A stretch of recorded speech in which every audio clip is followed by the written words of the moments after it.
Come in. Director, this is your letter.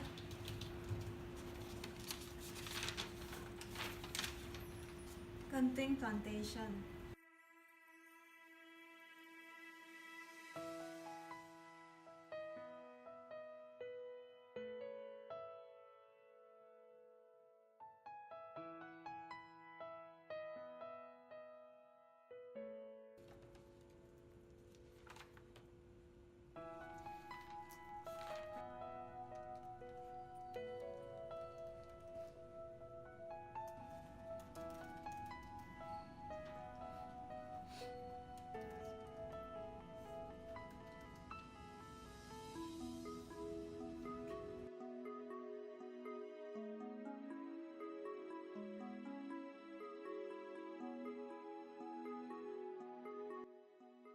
We are going to present our audit work of Genting Plantation Berhad.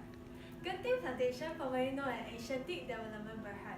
It engages in oil palm plantation and provision of management services to its subsidiaries.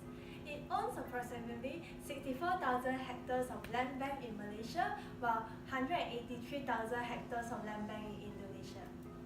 As you can see from the diagram, Genting Plantation Berhad is known as the top 4 plantation companies in Malaysia. The plantation business remains the core activity of Genting Plantation, while its subsidiaries operate through the following segments, which is property, downstream manufacturing, palm-based products, and biotechnology. The business risks of Genting Plantation will be analysed by PESTA analysis. Under political factor, the European Union Parliament has announced the banning of palm oil imports in all European biofuels by 2020. Thus, the palm biodiesel demand and crude palm oil prices are expected to drop drastically. This will cause a rise in business risk due to the decrease in demand. Under economic factor, with the low demand on export and trade losses of edible oil, the price of Malaysian palm oil has hit the sharpest fall. Also, the weaker ringgit and low export demand caused the export revenue to be lower. Due to this reason mentioned previously, Genting Plantation has reported weakened net profit. The lower revenue of Genting Plantation causes higher business risk. Under social factor, the Ministry of Human Resources has announced the reduction of the dependency on foreign workers and wish to prioritize local workers. However, the local workers deem oil palm harvesting as a dirty and demeaning job, and no local workers are willing to apply for the job. The labour shortage can cause the oil palm industry to lose in revenue. Therefore, business risk is high. Under technology sector, Genting Plantation has partnered with a chemical firm which produces renewable olefins, specialty chemicals, and palm oil derivatives. Its collaboration increases the market share of Genting Plantation in the industry and creates revenue for the organization. Hence, the business risk increases. For legal, the new regulation of Malaysian Sustainable Palm Oil Certificate will decrease the Genting Plantation business risk, as most of the business area of Genting Plantation has acquired the roundable for sustainable palm oil. However, Malaysian government has also tightened its rule on employing foreigners, causing manpower shortage which leads to the operational problem. Hence, the business risk will rise as Genting Plantation to find sufficient manpower to cope with the increase in crop production. In this case, the business risk becomes unchanged. For the environment sector, palm oil production of both Malaysia and Indonesia is forecasted to improve due to the recovery from the dry weather effects of the 2015 El Nino. This leads to the low business risk as the increase in production will result in a higher sales generated.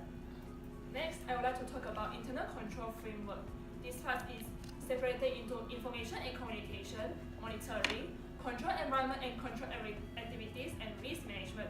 For information and communication, financial statements of Genting Plantation is produced quarterly and whistleblowing mechanism is managed adequately. However, Genting Plantation Company has failed to provide reports with key performance indicators together with qualitative information.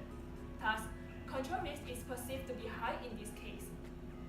Under monitoring, company's risk management and internal control frameworks is applied adequately and monitored regularly. Risk and Business Continuity Management Committee and EXCO will meet on quarterly basis in order to review the status of risk reviews and the progress of implementation of action plans. Changes in the risk profiles and emerging risks is being reviewed regularly to ensure ensure that appropriate actions are taken and communicate with Audit and Risk Management Committee and Board in timely manner. Hence, the control risk is low. For control environment and control activities, Genting Plantation has established their disaster recovery and business continuity management plan to mitigate the business continuity risk.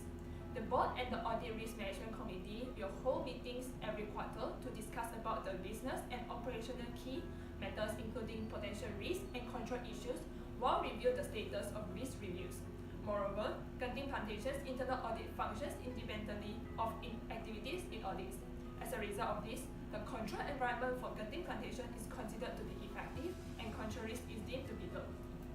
Lastly, under risk management, Genting Plantation has established a risk management committee to monitor the company's risk management framework and policies. Majority of the risk management committee is independent directors. However, the company's system is lack of early warning key risk indicators in place to alert the board and management of significant changes in risk level. Hence, Genting Plantation's control risk to be high overall. Overall, control risk is perceived to be high due to the absence of the indicators like KPIs and KRIs.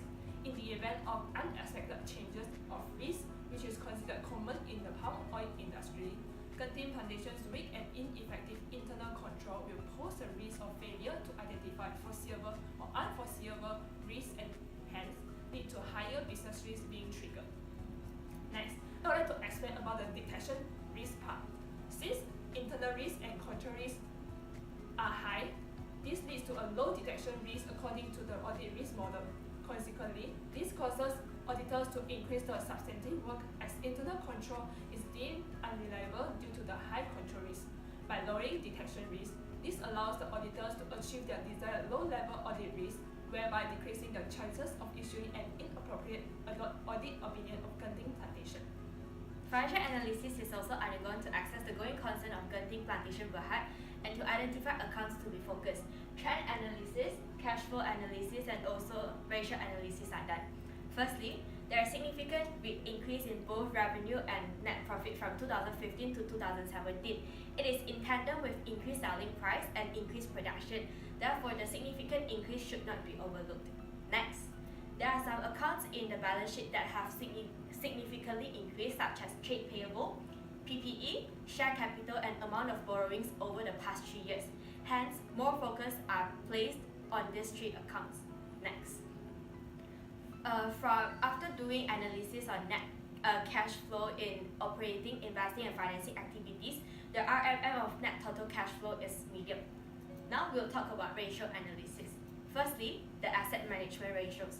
Although the company has improved both its receivables turnover and days receivable, it is much poorer compared to its competitors in terms of debt collecting.